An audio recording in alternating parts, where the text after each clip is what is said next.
Hej, vi kommer fra Liberal Alliance. Vi i Liberal Alliance går ind for en ny folkeskolereform. Vi vil have, at vi skal gå mindre tid i skole. Lad os bare sammenligne med Finland. Hver evig eneste gang, vi har gået i skole i 1000 timer, har elever fra Finland kun gået i skole 600 timer. Og Finlands elever klarer sig ifølge statistikkerne meget bedre end os danskere.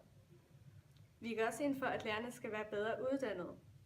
Det er ikke godt nok det, vi har i dag. Det er lærerne, der skal uddannes bedre. Lige nu har Europa et stort flygtningeproblem. Der kommer rigtig mange flygtninge ned fra Mellemøsten.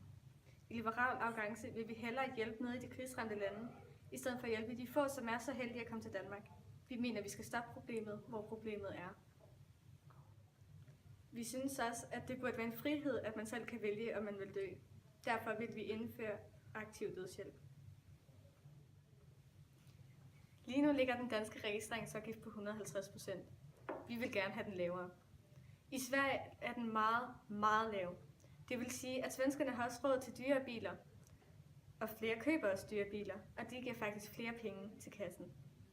Derfor vil vi gøre det samme i Danmark. Det giver os danske børnefamilier en chance for at købe bedre biler, og derfor sikre deres børn, og det giver os mindre dødsfald. Liberal Alliance vil også gerne mindske selskabsskatten. Det kommer til at betyde, at iværksættere og selvstændige rent faktisk bliver i Danmark med deres virksomheder, ikke bare flytter til udlandet, hvor det er meget billigere at have sin egen virksomhed. Det skaber også flere arbejdspladser og dermed mindre arbejdsløse. Vi vil også gerne have højere straffe til personkriminelle. Det kan simpelthen ikke passe, at ofre skal føle sig gjort til grin, fordi den kriminelle ikke får en ordentlig straf. Liberal Alliance vil også gerne begrænse EU's magt. Det kan ikke være rigtigt, at de skal gå ind og bestemme, hvordan aldersgrænsen skal være på de sociale medier. Liberal Alliance vil også gerne begrænse EU's magt i Danmark. EU har nemlig rigtig meget magt i Danmark. For meget magt.